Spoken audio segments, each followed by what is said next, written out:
Demonstrations continue in Chile to support the social demands made by the Mapuche community. Firefighters battle a blaze burning out of control in Southern California.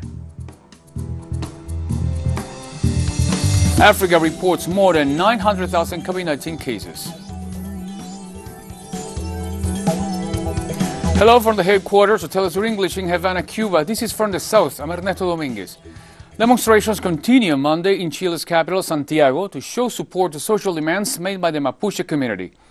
Demonstrations have sparked after the arrest of 48 commoners, including 12 children, during violent evictions that took place in the municipalities of Victoria, Traiguén, and Curacautín on Sunday. Protesters have rejected the Chilean government's posture towards the claims voiced by the Mapuche community, while blaming Chilean President Sebastián Piñera for the violent actions committed against Mapuche commoners in recent days.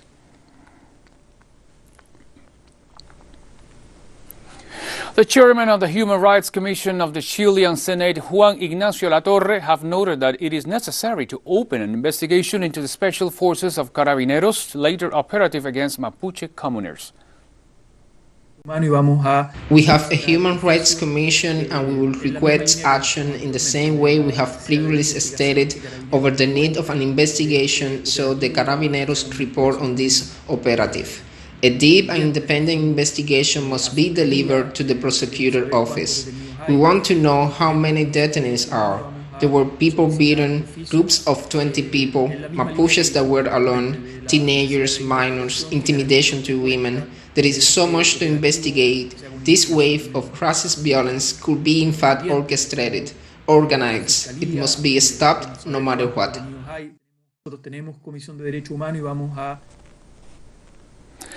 Demonstrations were also seen in the commune La Granja in the south of Santiago. Supporters called for liberation of Mapuche political prisoners who are in hunger strike in several Chilean prisons.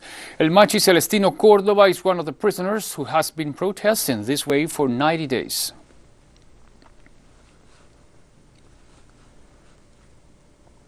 And also in Chile, the Mapuche activist Jorge Huichalaf Diaz has noted that Mapuche political prisoners have risked their lives in order to reach a dialogue with the Chilean President Sebastián Piñera.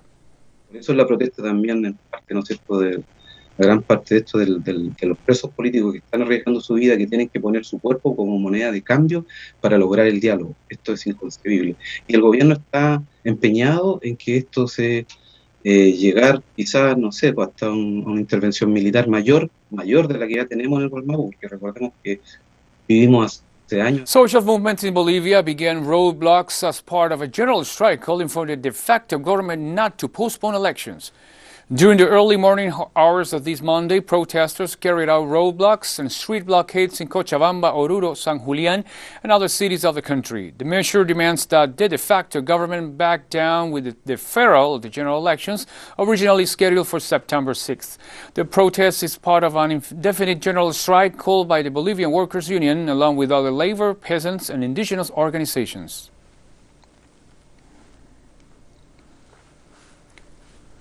And the Bolivian de facto government has announced on Monday the end of school year, which was previously set to finish in December this year. According to Bolivian authorities, the decision responds to a lack of conditions to deliver virtual education across the country amidst the novel coronavirus pandemic. The Bolivian Minister of the Presidency, Yerko Núñez, noted that the closure will affect around 3 million of students from preschool education until high school. Meanwhile, Bolivian health authorities have reported over 81,000 COVID-19 cases and almost 3,200 deaths.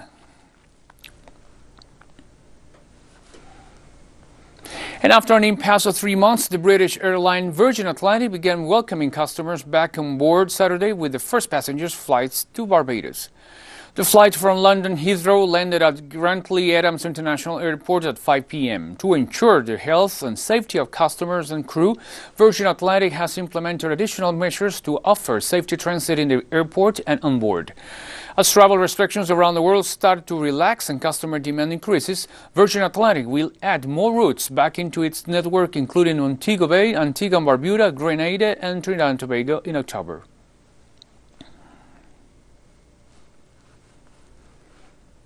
And also in Antigua and Barbuda, a local organization has met Cuban healthcare workers who arrived in that country months ago to assist in the country's COVID-19 response.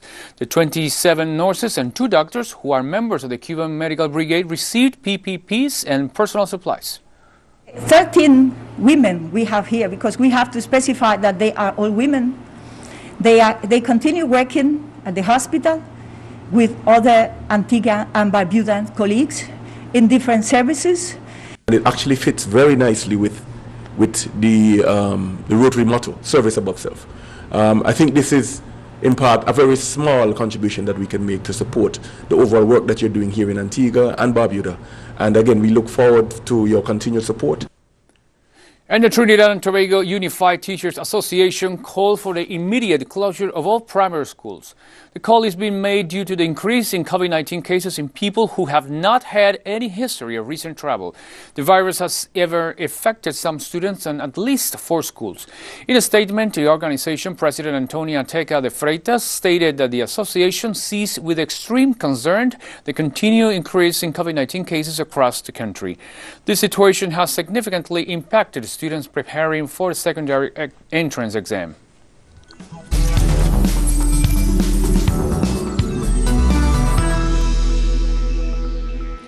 Welcome back to From the South. More than 2,200 firefighters were battling a blaze that was burning out of control southern areas of California and threatening thousands of people and home east of Los Angeles. The wildfire, which broke out Friday near the city of San Bernardino, has so far burned more than 8,000 hectares. According to the United States Forecast Service, record low moisture and vegetation, low humidity, and high temperatures are fueling the blaze. At least 2,600 homes and nearly 7,800 people were evacuated.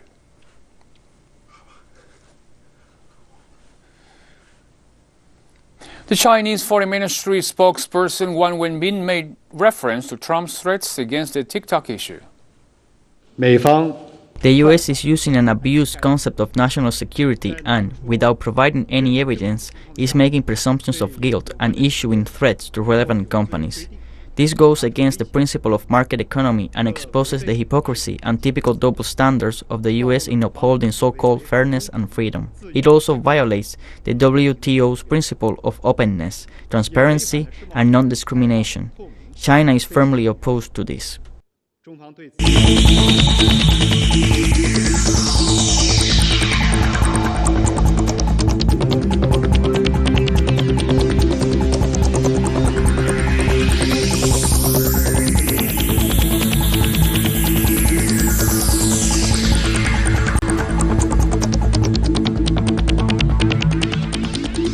Russian Industry and Trade Minister Denis Manturov said that the country will produce hundreds of thousands of monthly doses of its COVID-19 vaccine this year and more than 1 million in 2021. Manturov stated that the amount will initially depend on the demand of the national health system, but starting next year, they could manufacture several million monthly doses.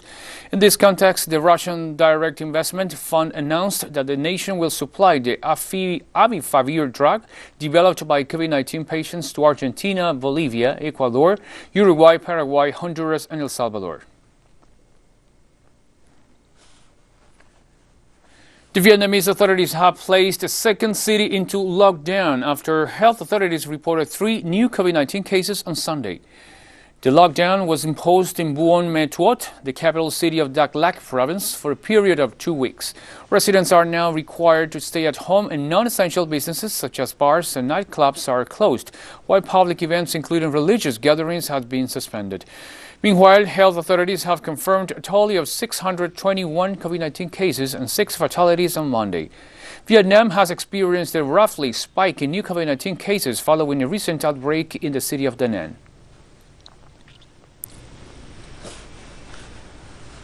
On Monday, the General Director of the World Health Organization, Tedros Adhanom Ghebreyesus, stated that an advantage team looking into the origins of COVID-19 outbreak has concluded its mission in China. The UN Health Agency has agreed to details of the deployment of a larger team. One of the areas that we have been continuing to study is the origins of the virus that causes COVID-19. The WHO advanced team that traveled to China has now concluded their mission to lay the groundwork for further joint efforts to identify the virus origins. As a result of these efforts, WHO and Chinese experts have drafted the terms of reference for the studies and program of work for an international team led by WHO. The international team will include leading scientists and researchers from China and around the world. Epidemiological studies will begin in Wuhan to identify the potential source of infection of the early cases. Evidence and hypotheses generated through this work will lay the ground for further longer-term studies. Thank you very much, Dr. Australian authorities have announced on Monday the re-imposition of COVID-19 restrictions measures in the Australian southeastern state of Victoria in order to curb the spread of the new COVID-19 cases. In terms of from 11:59 p.m. this Wednesday, retail will close, some manufacturing will close, some admin will close. These businesses, unless they have specific requirements to safely shut down on a slightly longer timeline, they will have to close by 11:59 on Wednesday night. These restrictions are very substantial, and I absolutely expect, that we'll see transmission driven down and cases to decrease over time. We don't see it in the numbers instantaneously. We'll see the effect of universal mask wearing in the numbers in the week ahead. In Belgium, the number of COVID-19 patients put into intensive care has doubled since the beginning of July. Belgium suffered one of the highest per capita rates of infection at the height of the pandemic, but began easing lockdown measures in May after the disease peaked. Now cases are climbing once again, and the country of 11 million has postponed plans to further ease anti-epidemic measures while imposing tougher controls in the port city of Antwerp. To date, the European nation has reported nearly 70,000 COVID-19 cases and over 9,800 deaths. And the German President Frank-Walter Steinmeier reacts to an increase in COVID-19 infections in the country with a virtual message in which he reminds Germans of the importance of following health and safety rules to fight the virus. Aber der Zwischenerfolg darf uns nicht leichtsinnig machen. Our original success must not make us reckless. The summer mood is good for us all, but it must not lead us to become careless in our fight against the pandemic. For we can see these days how uncertain and shaky the situation still is. No, the pandemic is not over. It is not gone. We are in the middle of it. The number of infections in Germany has risen again. The irresponsibility of a few puts us all at risk.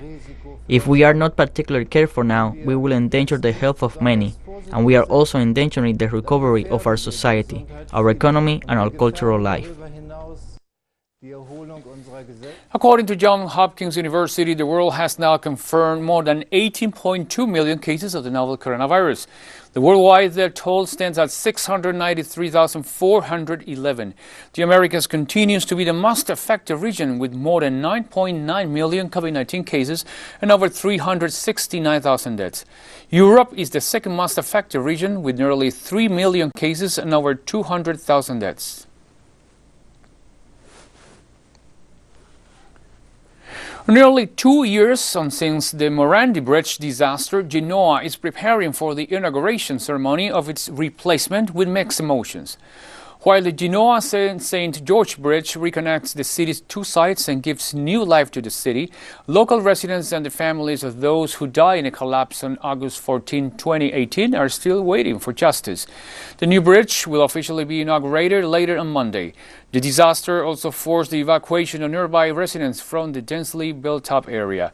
The accident is considered the deadliest in a series of bridge disasters that exposed the state of Italy's aging road infrastructure. The dimension of what we were exploring was really massive, about 80,000 tons of concrete, at 50 to 92 meters high, in the middle of the town. Actually, to mitigate the effect of the dust, we used a very immense amount of water we created artificially the rain that day.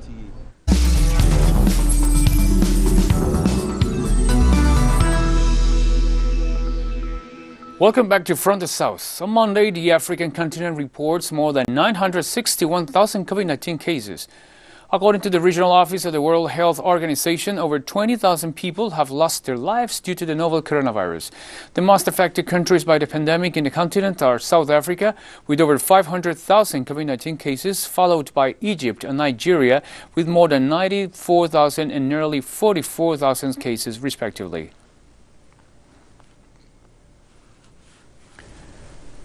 And 3 ministers of the Gambian cabinet have tested positive for the novel coronavirus on Sunday. The announcement came after Gambian Vice President Issatu Touré tested positive for COVID-19 on Wednesday last week. Meanwhile, the Gambian Minister for Finance, the Minister for Oil and Energy, together with the Ministry of Agriculture, has been reported positive for the virus. Gambian President Adama Barrow is due to conduct a quarantine for 2 weeks.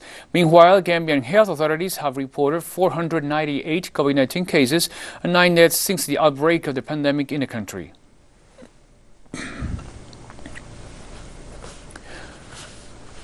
Kenya's COVID-19 figures have reached over 22,000 cases after Kenyan health authorities have confirmed this Monday 690 new cases. We report 544 people who have tested positive after testing 2,653 samples. This now brings to 22,597 the number of positive cases. And our cumulative number of tests that we have conducted so far stand at 318,376. From the 544 cases we are reporting today, 499 are Kenyans, while 45 are foreigners. And we stay in Kenya, where the authorities of that country have also noticed an alarming spike in teenagers' pregnancies amidst the novel coronavirus pandemic. The coronavirus has affected girls in Kenya through several ways. We have seen, one, an increase in number of teenage pregnancies within this period of time that the girls have been home.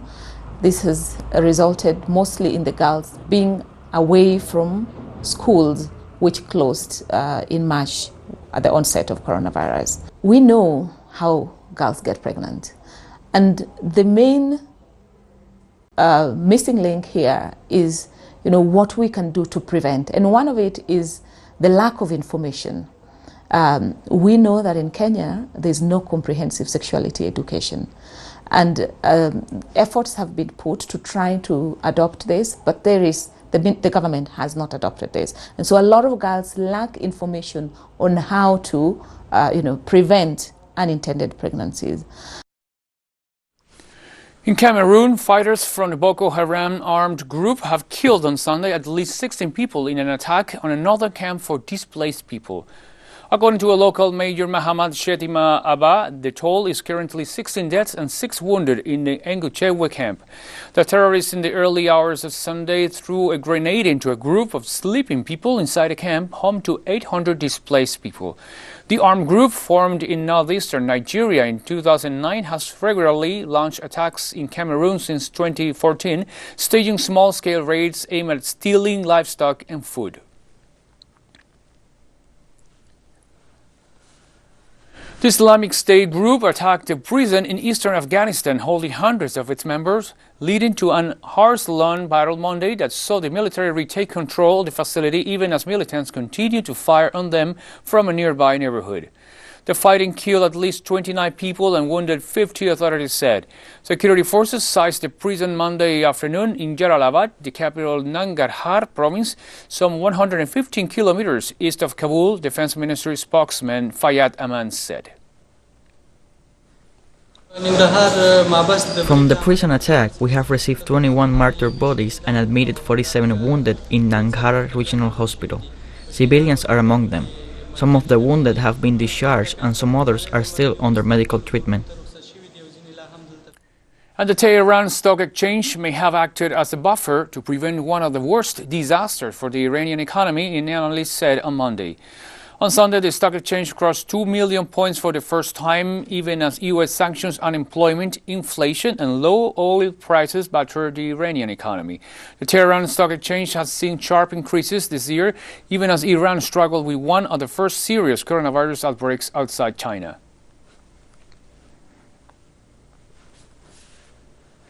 The Lebanese Foreign Minister Nasif on Monday submitted his resignation to the Prime Minister, according to government sources.